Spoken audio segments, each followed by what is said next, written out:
Hey guys, it's Scooty, and today we're going to be going over our Pyro counter tutorial.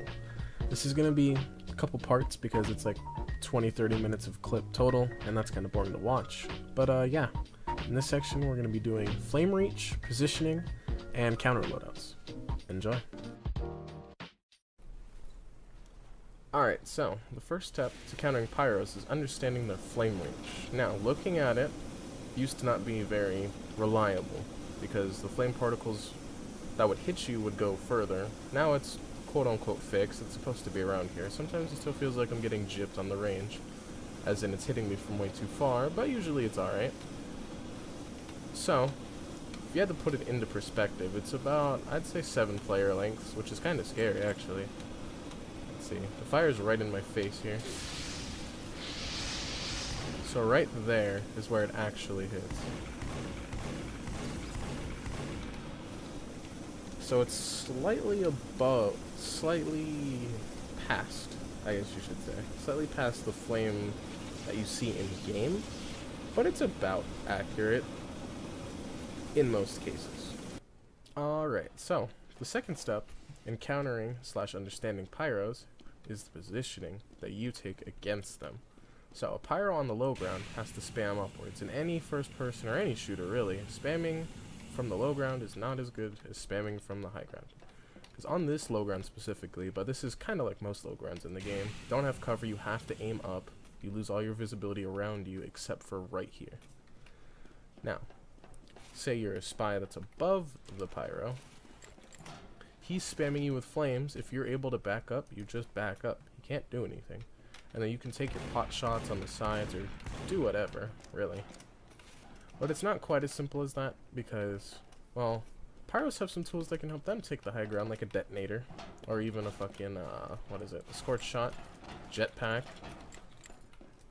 But in general, I like to stay above my pyros, especially out of their sight. I mean, really, as long as you're out of flame reach, they don't do much besides spam their secondary. But, still, no fire damage is better than some. Another part of positioning is actually where you are in relation to the pyro just on a normal surface or possibly on the battlefield. Obviously, you know, you want high ground. Best way to just spam down a pyro is get high ground. But you don't always have high ground. Sometimes you're very close to a pyro with a very dangerous weapon and you have a revolver. And most of the time you're not running a Spicicle for fun. So, the best strategy is really just understand how far the pyro can see you. Imagine basically a line splits the pyro in half.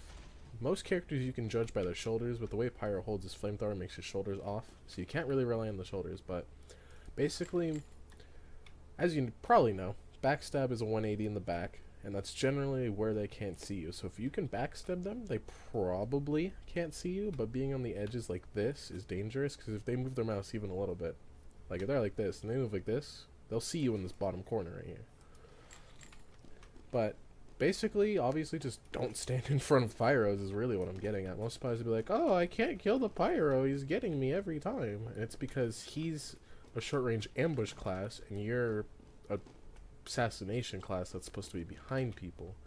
If you're full-on fighting the pyro every single life, that's what the pyro's made to do. You're playing at a disadvantage. You're not made to just take on people head-on that have more health than you and do more damage than you, while also having an air blast mechanic. Like, no, you're meant to do this, or if you need to, you do this, you know. But I mean, don't get me wrong, the revolver and the other fucking primaries for the spy can put out good damage if you hit every single shot, but it's a lot easier to hit 400 damage with a flamethrower than it is to hit 200 damage with a revolver. Basically what I'm getting at here is pyro is made to fight you, you are not made to fight pyro, so stay behind them.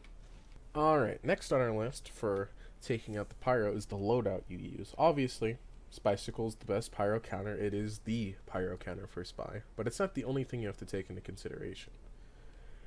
One of the more important things is your revolver, because that's how you're killing the pyro if you're using the Spicicle. Because if this thing disappears, well, obviously you have an invis watch. I mean, you can potentially escape. It gives you the highest amount of chance besides using a dead ringer. So if you're just trying to escape the pyro and not fight him ever, this is fine. I'm an Invis Watch spy though, so. But yeah, if this melts, you have an Invis Watch, or whatever watch you have, a Sapper, and then a Revolver. So obviously your Revolver is the very important choice in terms of how you take him out. Obviously, fighting a Pyro with Lotron J, you're less likely to kill him. He has more health than you. You need all the damage you can get because he can almost insta-kill you at certain distances. Diamondback is a really good option if you have a crit or two, because if you have a crit or two, the Pyro is probably going to lose if you hit your shots. But this entire section is if you hit your shots, so yeah. Revolver can kill a Pyro in, I think, 3 and 4 shots point blank. Oh, wrong buttons. Let me see. 172, so can essentially kill a Pyro in 3 shots. You probably more realistically need 4. That last shot would have killed him. I'm just dumb and don't know how to reload. But, yeah. Takes about 4 shots to kill a Pyro at the range you'll be fighting a Pyro at. If you're back here, the Pyro really isn't a threat. But also, I mean, if you hit every shot, you can do almost their entire life. But at this range, with the Pyro moving and spamming a secondary at you, and you having to dodge the Pyro and worry about his teammates, it's probably not going to happen. So, rule of thumb, you kill a Pyro in 4 hits with the base Revolver. I mean, I think if you're hugging his face, you can 3-shot him. But if you're that close to a Pyro, you should either be backstabbing him or be burnt alive, because if you're that close to a Pyro behind him, you backstab him. If you're that close to a Pyro in front, you insta-die. That's really just how it is. I mean, theoretically, you really could Spicicle and then just hold it down. Obviously, you're not going to get a crit most of the time. But you could theoretically just kind of Spicicle in his face and hold down the Revolver. It might work. Probably not. It's pretty risky. But it's a possibility. But in general, Pyro takes about 4 shots to kill. Now we'll go on and see the effectiveness of other revolvers. Because we know, again, default Revolver kills in generally 4 shots. Diamondback, with 1 crit, is generally a 3-shot at any range, if you hit your shots, again. Obviously, with 2 crits, you can just insta-kill a Pyro almost, or just 2 shots, just bop, bop. So basically, Diamondback is actually a really good counter for Pyros if you're competent in aiming, and the Pyro isn't just shutting you down every life. Like, if you're still able to play the game, but then the Pyro's just giving you trouble once in a while, Diamondback's actually really good, because it's any range. You can stay out of their flame range, out of pretty much their secondary range, unless they have a Scorch Shot, because they don't need to hit you to do 80 damage. Cough, cough. But, yeah, Diamondback's actually a really solid option as well, if you have crits. If you don't have crits, it's a bit more painful. At very close range, you'll still kill him in 4 shots, but at any medium range, it'll take 5 shots to do enough damage. So again, if you're that close to a Pyro to do 4 shots with a Diamondback without crits to kill them, you're probably dead. It doesn't matter. Now, onto the Ambassador. The good old, not very good anymore, Ambassador. Used to be the pinnacle of spy skill to reward ratio, but even the Pyro can spam you with a secondary that doesn't need to hit you in order to do 80 damage with Afterburn, and hit you twice with the same projectile. You know, he can out-snipe snipers, but the Spy, not having any zoom, and has to hit a perfect pixel headshot to do 50 damage. Yeah. This thing's not very good in, like, any situation, because if you do full headshot damage this close, 1, the Pyro can reach you. 2, you could have just body shot him twice in the same amount of time it takes you to line up the headshot and hit the headshot. Because if you want to keep hitting headshots, you have to wait for that cooldown. But in that time, you could body shot him 2 or 3 times with a Revolver, and it's way easier and more consistent.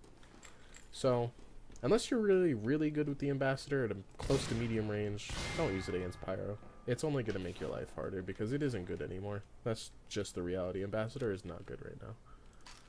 Now, we move on to the Lotron J. Obviously, in terms of just raw DPS, Lotron J is the worst. I mean, that's... Why are they all clumped up here?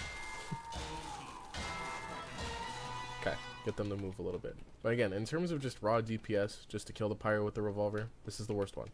It has the highest damage penalty. It takes 4 shots basically point blank to kill, and the default Revolver takes 3 point blank to kill. So, yeah, this is not a good Pyro counter for DPS. But notice I keep saying DPS because this thing does something besides its shitty damage. That's kind of the point of the Revolver. If you want to counter Pyro, but not kill him, just get away from him or juke him and confuse him, this is probably the best auto. This is the I don't want to play against Pyro, but I don't want to kill him either. Loadout. Because you say, even if you do take some damage, can't jump up a staircase. Even if you do take some damage and you don't currently have a dead ringer charge, you can just, obviously it'd still be charging right now, but you can hit him a couple times, get most of your charge back, and then just dead ringer Spicicle away. Can't do much if you have a speed boost and fire immunity for that second. Like, that's, yeah, Pyro's not tracking you unless you just run into a wall or don't escape him fast enough, which is pretty easy to do, again, with a speed boost and a full second of complete fire invulnerability and then no afterburn after that. So if you want to escape the Pyro, use this loadout. Just be wary, because you have to use a dead ringer in 2018, and it doesn't recharge ammo unless you're using Latrange. Like, to be honest, I only use the dead ringer when I have a Latrange, and it's not even like I use it all the time. I really don't use the dead ringer much at all anymore. It's not worth it, because you have to run a Latrange. Otherwise, you're sitting on an ammo pack, not being able to do anything for 10 seconds every time you decloak, and I don't really like that. But that's another video. So let's explore the final option for the revolvers, which is the Enforcer. Now, most people think this gun's a joke, and honestly, it was. Since they nerfed it to not be a straight upgrade to the revolver, it really has been a joke or a meme for the Spy.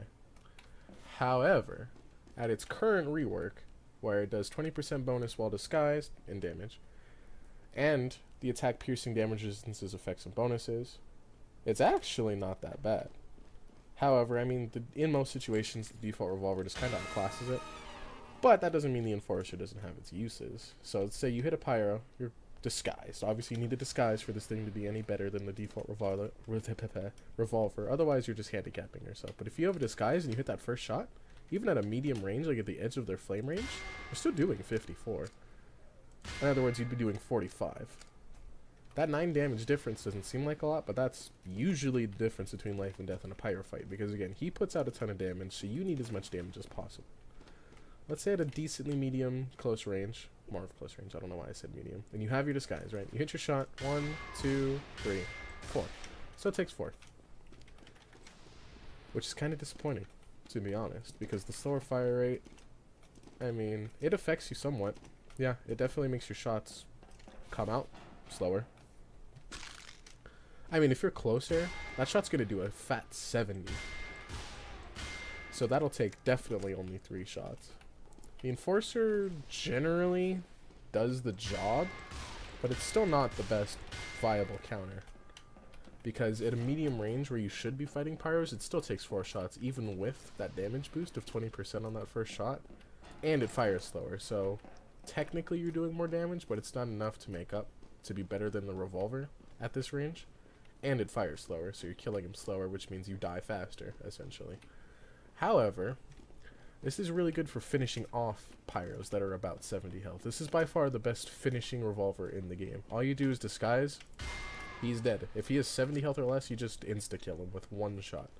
And for a Spy, that's a lot of damage, not including the Backstab, of course, because we all know the Backstab is like 1,000 damage. But, you know, yeah. So, in short, because I kind of rambled on this one, Enforcer's okay. It's better in the Latrange at finishing Pyros, better in the Ambi in most situations. But it's not as good as the Revolver or the Diamondback. This is really the of the revolvers, but it's not bad in terms of finishing Pyros. But it's easier to finish them off if they're already lower health with this gun. Alright, and that concludes part 1 of our guide. And, shameless self-promotion, selling my Spy set. I don't mind keeping it, but kind of want keys. If you're interested, link in the description. Peace.